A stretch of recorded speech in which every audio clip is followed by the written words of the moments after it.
Oh, the only thing I haven't done extensive hippo research, but I do have an Egyptian program. So I know that the Egyptians could get into a lot of trouble when they fell off those boats. Actually a beach, but my only favorite hippo is my hippo Stuffy. Oh, I guess they're not starting yet. Favorite animal? Komodo dragon. Oh, you know what they thought for years and years and years? That the poison was bacteria in their saliva. And now they're smarter. So I had to change my program with the new fact. They do have venom. It is real venom. Venom comes out of glands and comes out of, like, you fang it in, teeth. Or in the case of a bee, it would be a stinger. Yeah. But you punch it in, right? Yeah. But at first they thought they just drilled it in. Okay, we got to be good here. Then after the program's over, we can go back to conversation. Tell me when to start. You're all good. You can start whenever. Oh, we can start for real. Oh, okay. So I'm Mary Toolie. We are going to do a program today on all true stuff, weird and wonderful Australian animals. Amazing Australian animals. Okay, this is science, kids. I've checked, I've rechecked, and I've double-checked all the things I'm telling you. So this is real. This is not make-believe, even though some of it is very amazing. Now, before we get going here, and this is for the kids who are here with me today, if I ask a question and you want to answer, please raise your hand. Okay, because that makes everything work. And if you raise your hand and answer a question and you're right, that's terrific.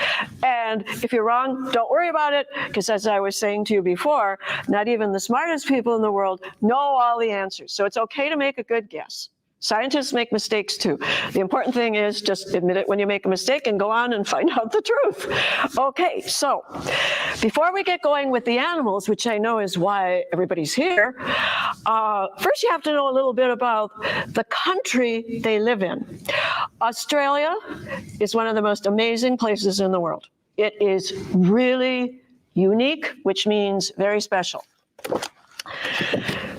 It's way far away from us, as I'm sure most of you know. This is us, the United States of America.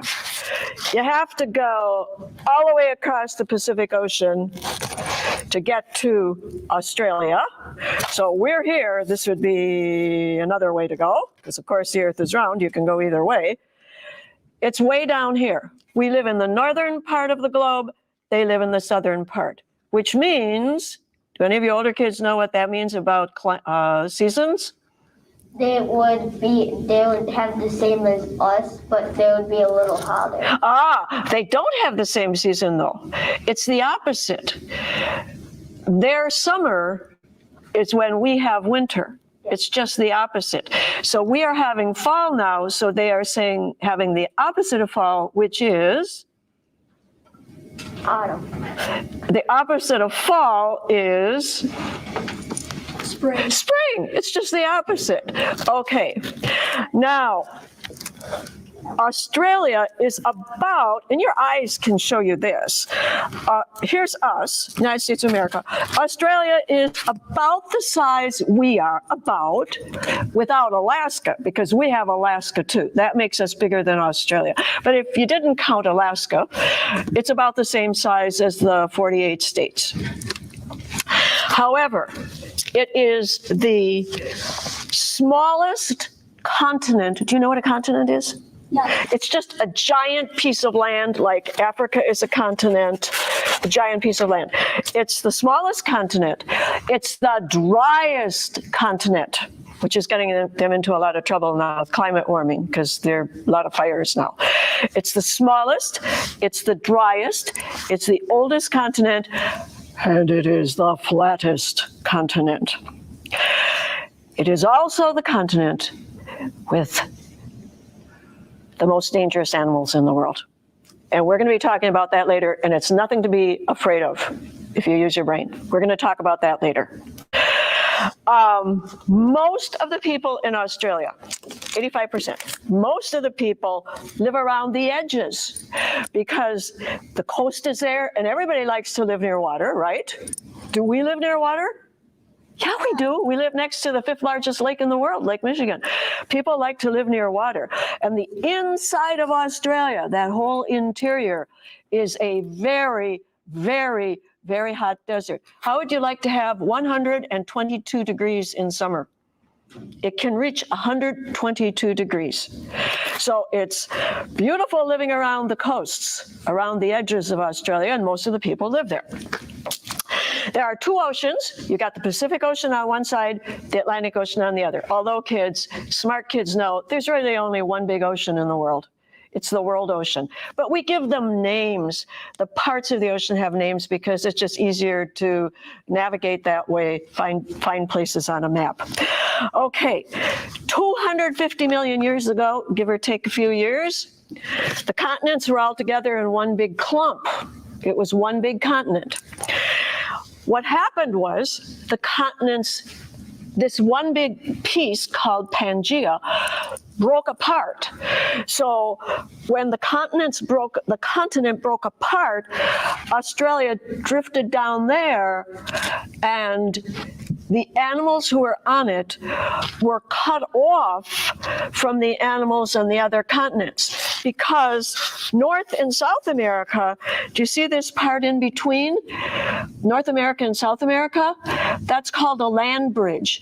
Animals from here, even though these are now called 2 separate continents, but they could go in between by walking on that bridge of land. And it used to be that way between Asia and North America. The animals in Australia got stuck on that island. And they're very, very different. Even though millions of years have gone by, those animals are very different from the animals that we find here on the other continents. Okay, there's a word for that. Older kids try to remember the word.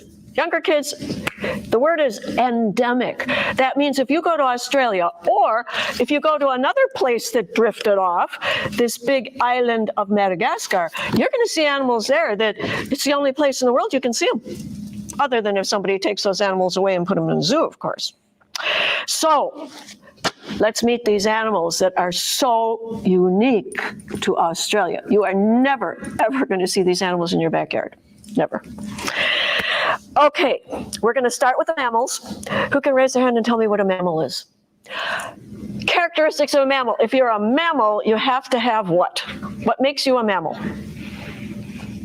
I don't know. You just had your hand on it. I don't know. You just had your hand on your hair. Help her out.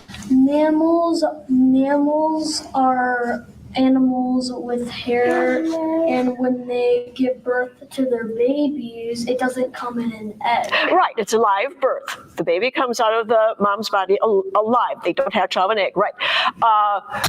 What do mammals breathe with?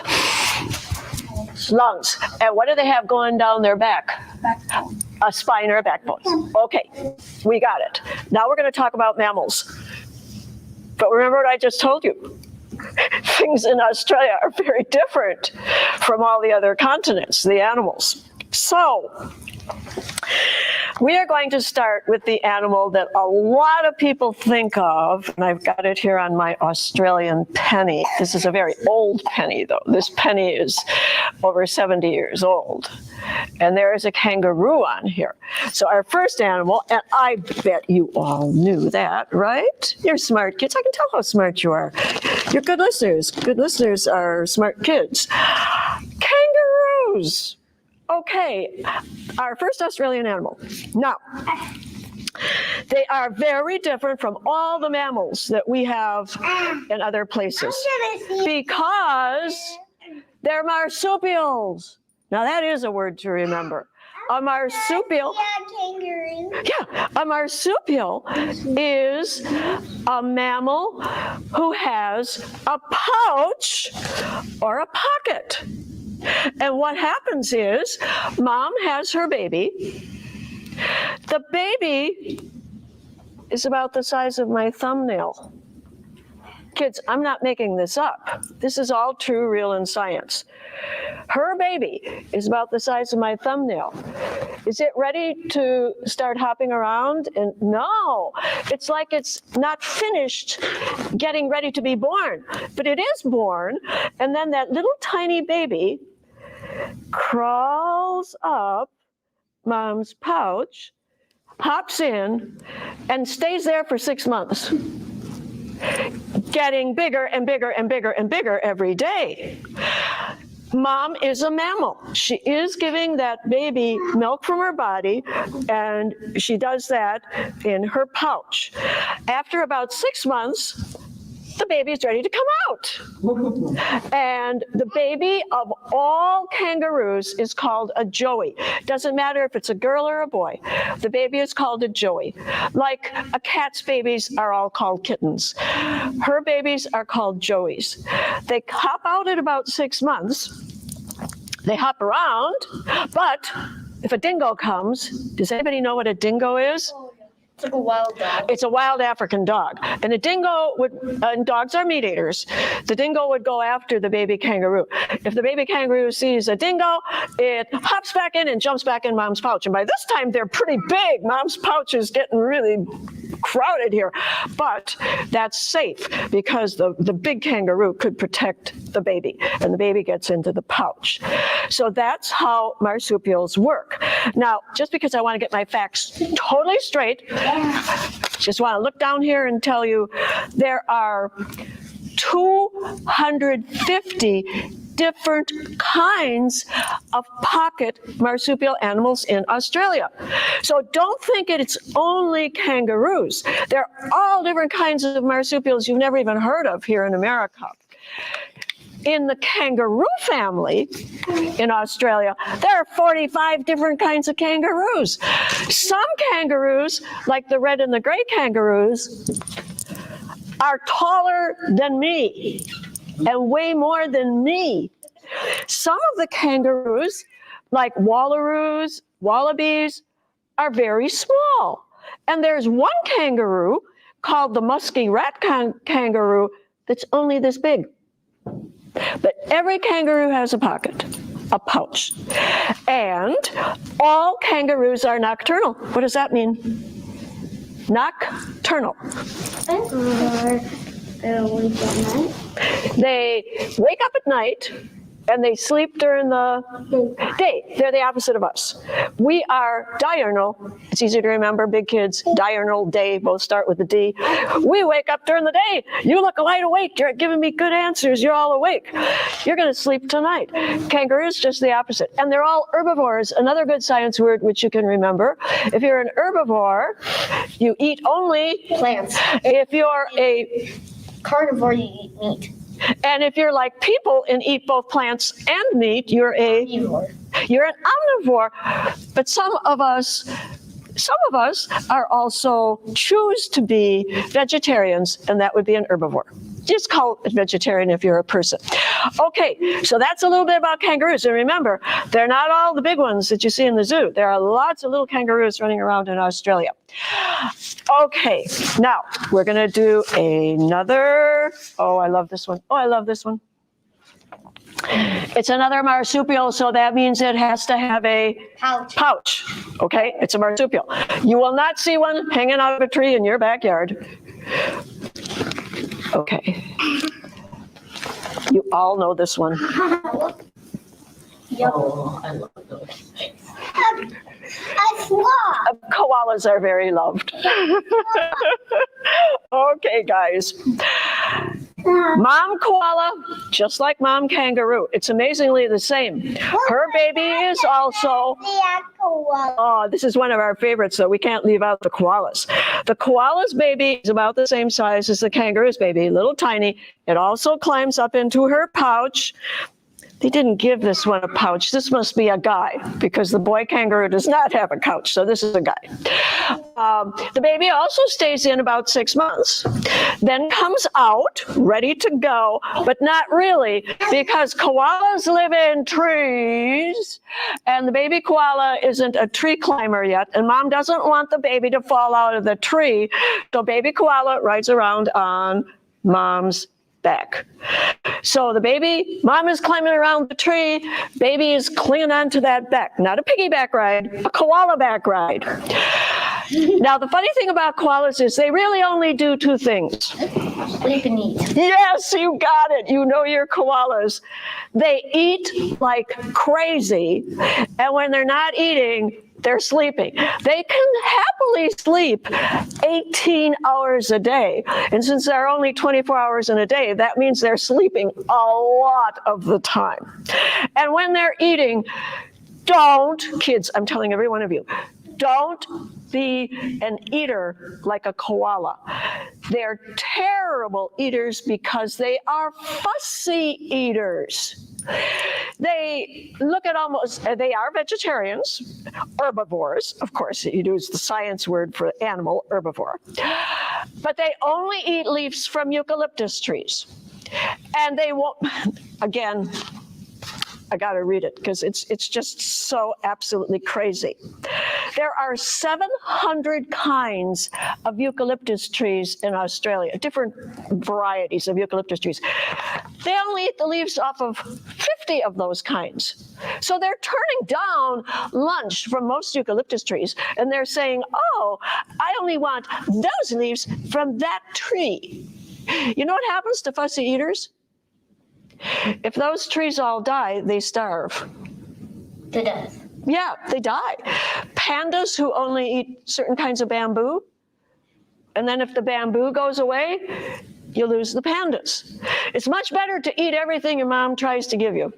You can have a few exceptions, but not many. That's how you get to be healthy and strong, to eat a variety of things.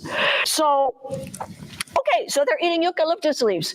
Problem, eucalyptus leaves are poison. They're poison. But guess what?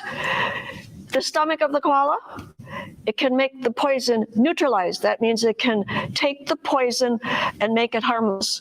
So they can eat poison leaves and it doesn't hurt them.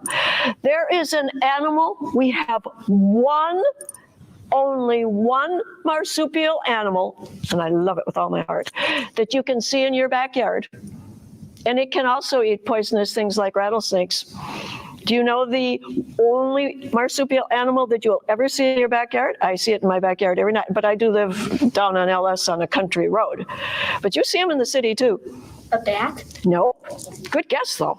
Good guess, because they're weird. Opossums. Opossums are marsupials, and they can eat poisonous things too if it doesn't hurt them. That's the only marsupial pocket animal you'll ever be able to see here. Okay, so they climb around in trees looking for their leaves, and then they fall asleep, and everything happens in the trees. And I do have to tell you the last thing. I have worked for zoos, and so I have known zookeepers. And one of the zookeepers I knew took care of the koalas. Don't think these guys are sweet like teddy bears. They're not. You don't mess with koalas. You don't give koalas a hug. One day, one of the zookeepers I knew was feeding the koalas, and the koala was having a bad day, and he bit the zookeeper. And the zookeeper showed me his scar. He's going to have a scar for life from that koala bite. I mean, you know, he didn't die or anything, but he was really hurt by that bite. They are not cute. They are cute, but they're not cuddly. They are wild animals. And the one thing I want you to walk out the door and remember for the rest of your life is that wild animals should stay wild, and only our pets, like cats and dogs, are for petting. We don't touch and play with wild animals. They're afraid of people. And that koala at the zoo is having a bad day, and he bit the zookeeper. So don't play with the wild animals. Okay, the next one. This one you might not be as familiar with, but it's so cool. It's a wombat. It's a wombat, and you knew, boy, you know your animals. This is a great group of animal kids. This is a baby wombat. A wombat is also a marsupial animal. Mom also has a puppet. This is definitely a baby. Mom wombat weighs almost as much as I do. They're big. They're big. They're the biggest animals in the world who dig tunnels. Mom wombat and Dad dig a tunnel, and they are shooting dirt with those front feet because they can dig like 3 feet a day into a riverbank or under a tree in a farmer's field, which farmers don't like because these tunnels cause, a farmer will drive with a tractor, and if there's a wombat tunnel under the ground, the whole tractor can fall into the hole. So that's not too good, but they're a very cool animal. They dig these big tunnels under the ground, and Mom again has one baby, and her pocket is backwards. It faces, the opening of her pocket faces that way because, now think about this a minute, if she's digging a tunnel and she's got babies in her pocket, all the dirt would go in the baby's face if the pocket opened the front way. So the baby is facing that way, so the dirt doesn't go in the pocket while she's digging her tunnel. They come out at night, and they're grazers. A grazer is an animal that puts its head on the ground and eats the grass and the plants on the ground. So, like a sheep, she's grazing or he's grazing during the night. They're really, really neat marsupial animals. And the next one is the one that a lot of people, well, I can tell you this. When people from Europe first came to Australia, when they saw this animal, they thought it was a joke. They thought somebody was playing a trick on them. That somebody had taken the parts from several animals and stuck them together. What the? I'm gonna see a platypus. It's a platypus. It is a platypus. You know, honey, I never bring real animals. Even if I had a platypus, I wouldn't bring it to a program because wild animals should stay wild. So we have to make it with puppets. But this one, my puppets look a whole lot like the real animals.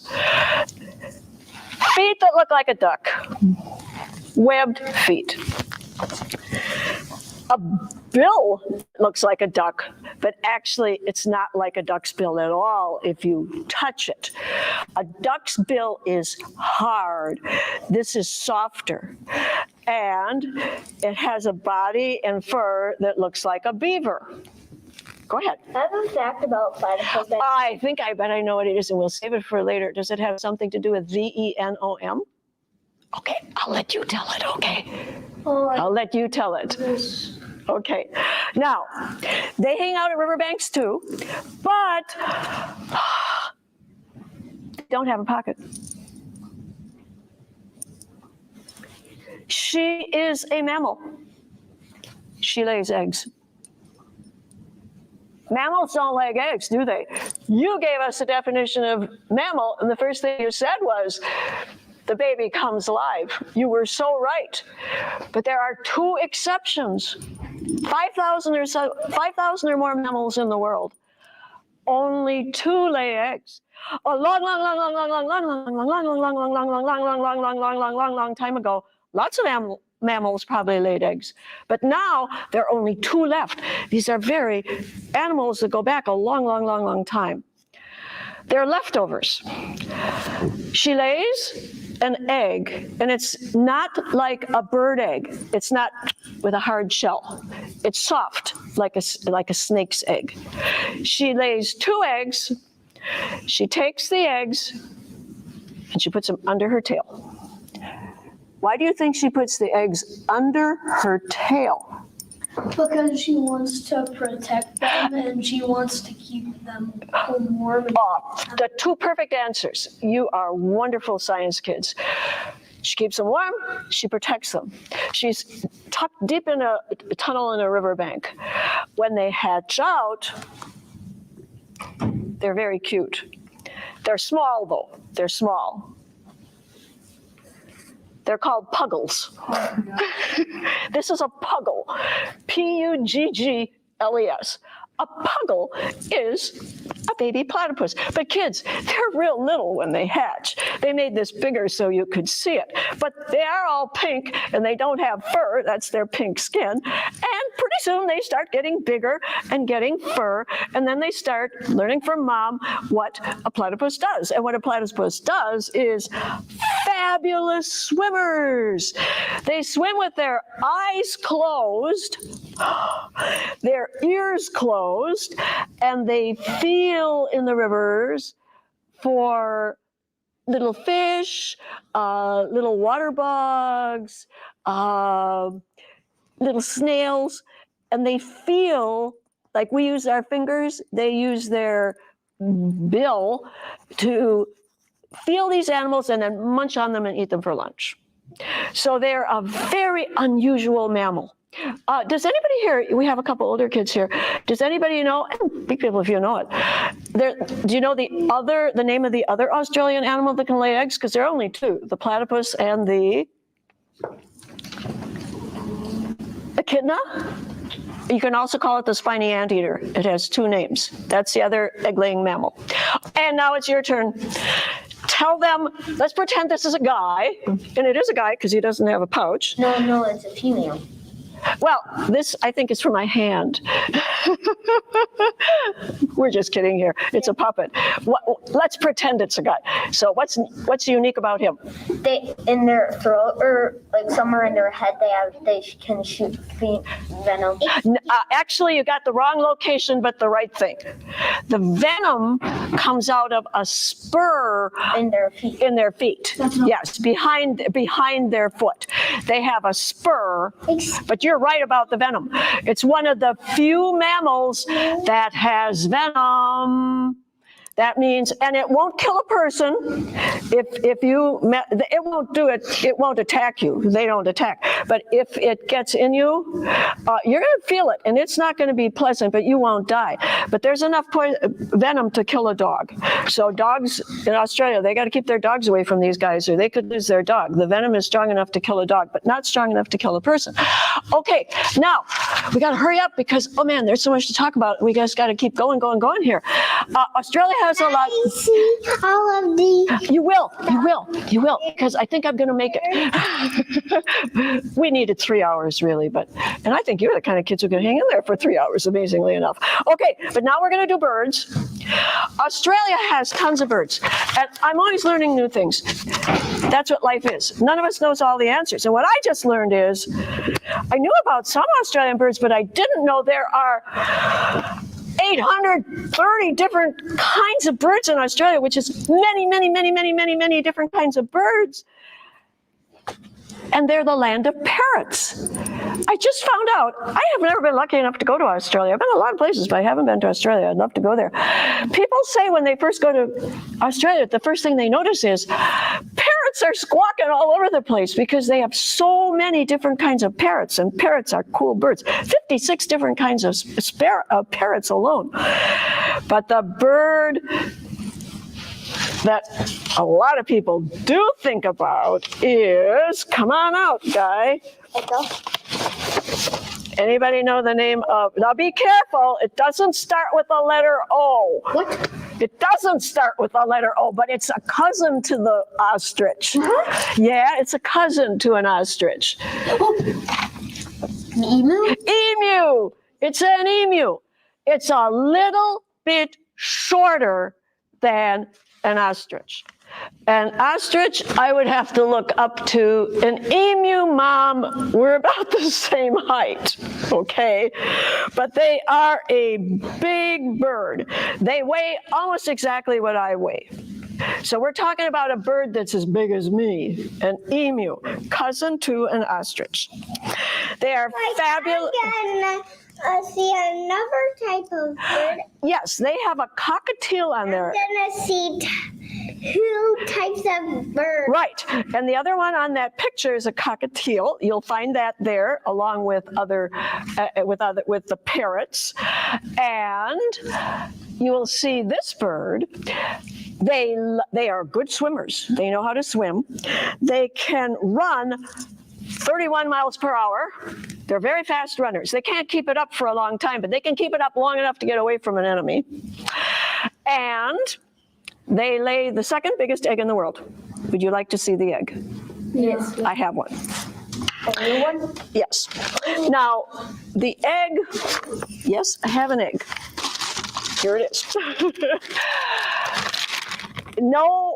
Nobody killed a baby bird for me to get, that's not the egg. Come on, where's our egg? Our egg is here somewhere. I know we got it. It came, here it is. Here's our egg. I put it back here to keep it safe. I didn't want anything to happen to it. Nobody hurt a baby emu chick. When your mom makes or your dad makes scrambled eggs, do baby chickens fall out of the egg? No.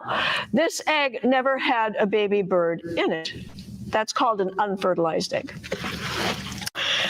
So somebody put a hole in the end of this egg and drained out the big yolk and the white so you could see the egg. But no baby ever was in this egg. What? That's a real egg. This is a real emu egg. It is always black. Isn't that a cool egg?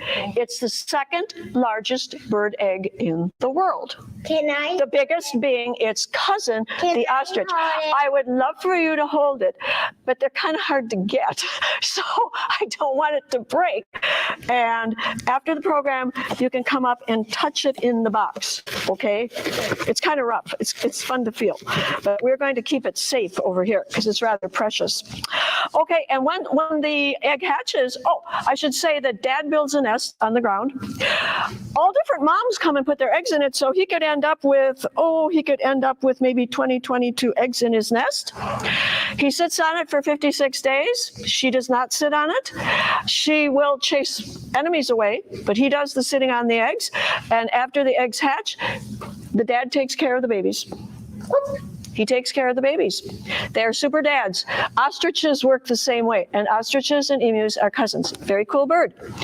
Australian emu. And the next one is one of the funniest birds in the world because it's laughing all the time. But what if that bird poops on top of the egg? Now that is an excellent question, and I will have to consult the oracle, which some people call the web, and find out the truth. And I will go to Cornell University, who knows all about eggs. So I will find out the answer. I don't have the answer to that. But he doesn't eat or drink for 56 days. I know that, so maybe that's the answer.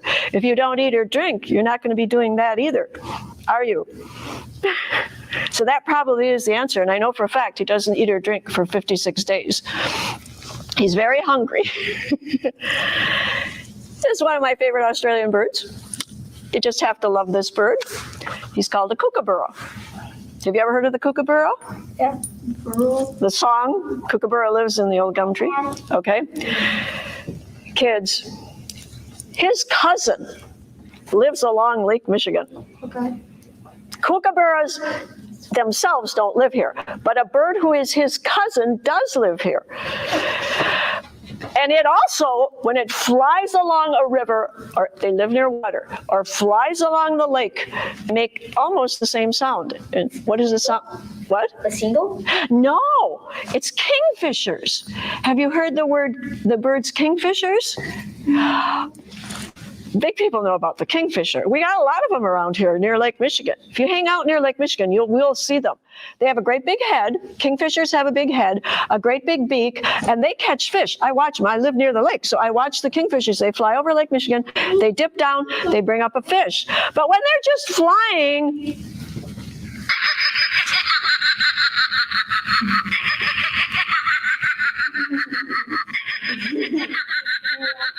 kids, they really sound like this.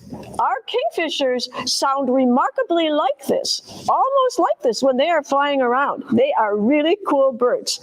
Not all of them in Australia eat fish, but the ones around here, you will see them near lakes or rivers. Okay, got one more and then we do sit down. Is there a lizard in there? Then we're going to do the dangerous ones, but we got one left that's not dangerous. I never do anything scary. Do you hear that, little people? Yes. I don't do scary stuff. I don't try to scare kids. I hate scary stuff. Is it a tarantula? They're not scary. A bite of a tarantula, I've talked to the zookeepers about that one too.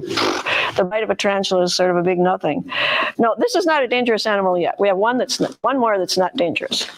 This one. It's a lizard. It is a lizard. Lizard. They got lizards all over Australia. I wish we had this one here. I wish we had this one here because it's so much fun. It doesn't hurt people at all. And this is called the blue-tongued skink or lizard, the blue-tongued lizard. And when it's scared, say a dingo, which is a big wild dog, big wild scary dog. If a big wild dingo comes after and wants to eat this for lunch, no problem. It's going to do what scientists call a threat display. It's going to try to scare away the enemy. And it's going to puff up its body. I can't, of course, puff this up, but the real lizard would puff up its body like a cat sticks out its fur when it's scared to make itself look bigger. It's going to stick out its blue tongue and wave it around, and then it's going to hiss. And hopefully the blue tongue, the hissing, and this big puffy body will scare away an enemy. So this wonderful lizard does this great threat display. If you get an opossum who gets trapped in your garage or under a porch, opossums see very poorly. Opossum is afraid of you. An opossum will put on a threat display too. It'll roll back its lips so you can see its 50 little sharp teeth. It has no intention of biting you. It's just looking scary so you'll go away. And the opossum will hiss too, but it won't jump and attack. People have to remember that. They're just doing it to scare the enemy away. They're the one who's scared, and they're trying to protect themselves. What happens if the people aren't scared and don't run away? What? What happens if the people are scared and don't run away? Well, then they play dead. An opossum will play dead. Yeah, but most of them do a threat display first. I forgot to tell you one thing. This is so cool. Platypuses glow in the dark if you put a black light on them. And you know what's so cool about this, big people? It was discovered at Northland University in Ashland, Wisconsin. They were looking through a drawer of platypus, preserved platypuses, and they had a black light for some other animal, and all of a sudden, all the platypuses started glowing in the dark. Is that cool or what? Discovered right here in Wisconsin that they are phosphorescent. Are those platypuses? Yes, these are dead platypuses. They are dead. And when they shined a black light on them, they turned that beautiful, cool green color. And the live ones would do it too. Okay, now we're going to end very quickly. Oh, yes, please do. So, did you guys know that there's a type of lizard that has no legs and it looks like a snake? No. It's called a legless lizard. A legless lizard.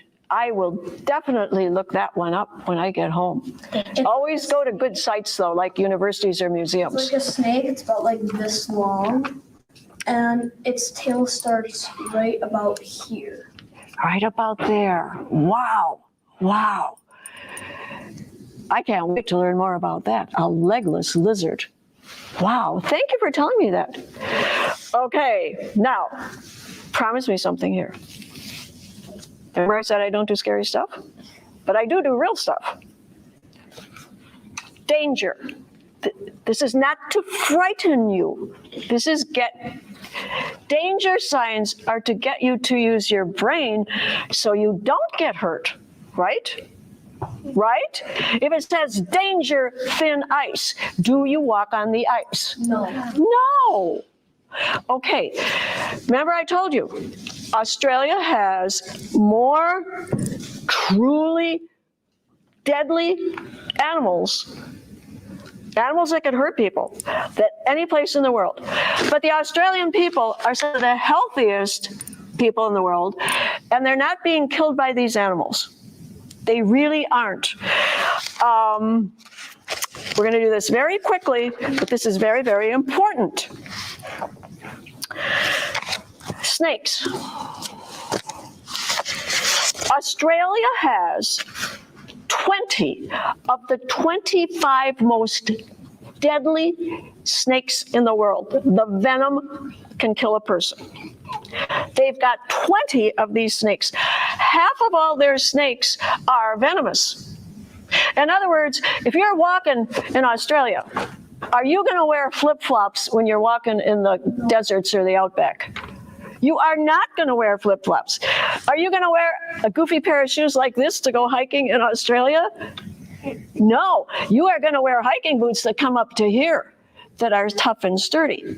Okay, so they've got all these deadly snakes. Only of 2 people a year out of millions of people die from snake bite. In India, the country of India, which doesn't have as many poisonous snakes as Australia, 58,000 people die a year from snake bite. So I don't want you thinking that everybody in Australia is getting hurt by these animals. They're not. And here's why the people in Australia are surviving and the people in India are dying from snake bite. The first thing is they have wonderful hospitals in Australia. Everybody can go to the hospital. Everybody has insurance. If you get bitten, you're going to go to a hospital right away, and you'll be airlifted to a hospital. Everybody gets help quickly, and that's the secret. Then they figured out how to make anti-venom because they have good schools, they have education, and they have loads of doctors. So they've got the medicine to help you if you do get hurt. And then the kids in school are learning about all these animals, so they're not doing goofy things like picking up snakes and deadly animals. So they're educated, and Australia is a rich country like America. So most people have enough money to buy the boots and the equipment they need, the long pants and the things they need to go and take a walk. So they are staying safe. But do they have to use their brains too? Yes. And that's what'll keep you safe as well. You use your brains. Now, none of you have to worry about any of these animals. We're going to end with this. And I'm telling you, kids, I had to tell you not to worry about the Australians because I talk about these animals and you think, oh my gosh, how do these people ever make it in that country? Water all around Australia, right? Because it's a giant island. Anybody know who this is? Raise your hand. Octopus. Blue-ringed octopus. You got it. Most octopus will not hurt you. If you're swimming around our oceans, the Pacific or the Atlantic, these octopus aren't off our shores. They are not going to hurt you. If you're in Australia, you have to watch out for this octopus. It's only about this big. This is the actual size. If those tentacles, you know what a tentacle is, right? They have like little arrows in them, little stingers, like a bee stinger, but they got loads of them in there. If that rubs against you, you can be dead in 5 minutes if you don't get help. Therefore, people aren't dying from this animal in Australia. It's very rare for a person to die. Every beach has lifeguards. You don't swim at a beach without lifeguards in Australia. But should you do it here too? No. You should always swim. If you're at an ocean beach, you should have a lifeguard there. They have medicine, and this case, they do not have the antitoxin. You get rushed to the hospital right away, and you put on equipment to help you breathe, because what it does is it gets your lungs, and then your lungs don't work, but the hospital can fix you. They don't attack people. Did you all hear that?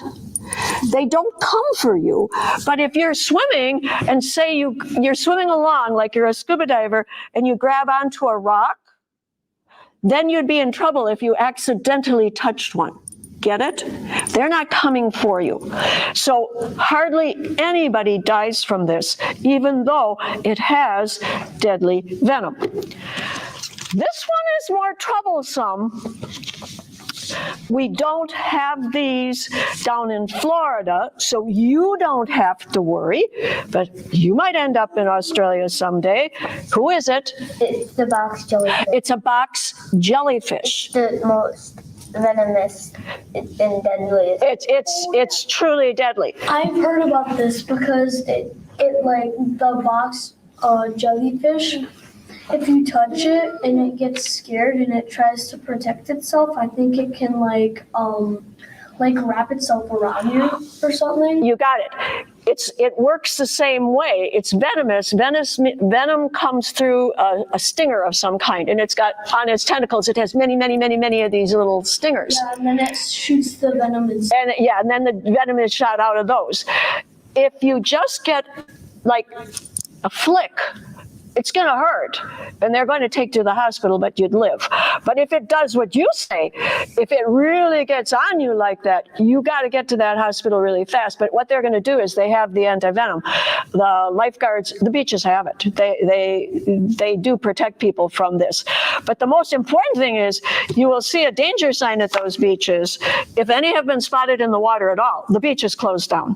It's absolutely closed down. Now, kids, I'm going to tell you this because a lot of you, most of you aren't going to Australia next week, but sometime when you're growing up, you might be in Florida. Florida has loads of jellies too, but not these. But we don't have deadly jellies, but we do have jellies that can hurt people. And the sting will wreck your vacation because it'll hurt so much. It won't kill you, but it hurts a lot. Don't pick them up. They look like little plastic baggies. You can see through them when they're lying on a beach. You want to pick them up because they look so pretty and interesting. Don't touch them. A dead jelly, if you press down on a dead jelly, the little stingers come out, and a dead jelly can hurt you as much as a live one. So don't play with jellyfish if you're at a beach. And oftentimes you see them lying on the beach, and they're pretty. So don't touch them. Okay, but nobody's going to die from that here in America. Okay, now who else do we have? We have... Here in America. Okay, we have, the jellies are all around you. They don't have brains, but they do pursue their food, which other jellies don't. So jellies are easy to get into trouble with. But this one, saltwater crocodile, they've got them in Australia. You don't mess with these guys. You don't get in water where there's a saltwater crocodile. Their lunch is meat, and these things are, do you see the two tables put together? Yes. 2 tables put together, that's how long they are. They weigh tons. They are very aggressive. That means they see something they want to eat, they're going for it. Yeah. And they'll go for people. So, in Australia, you don't go, they're saltwater crocodiles. They can go in the ocean and in freshwater. They can go either places, but they're called saltwater crocodiles. And when they come shooting out of the water, this is in a lake, which is freshwater, and the zookeeper shot a piece of meat, and they shoot straight up, grab the meat, and down they go. So people in Australia all are educated. They use their brains. You never, ever go in winter in water where a saltwater crocodile has been sighted. So, even though they have... The crocodile gets it, and then it goes back where it was. Yeah, and then it goes back down in the water. Right. It takes the meat back down in the water. You're absolutely right. So Australia is just the most amazing place. And you know what? And then You've been sitting here listening so well. I just started, really. We have to stop now, but this is just a few of the amazing, amazing animals. There are sugar gliders. There are so many amazing animals. So I hope we all get to go to Australia someday. And when we're there, we're going to enjoy it. We're not going to get hurt because we're going to use our brains. Right. It's a wonderful place. So thank you so much. And this is the end of our video program. And say goodbye to all the people out there.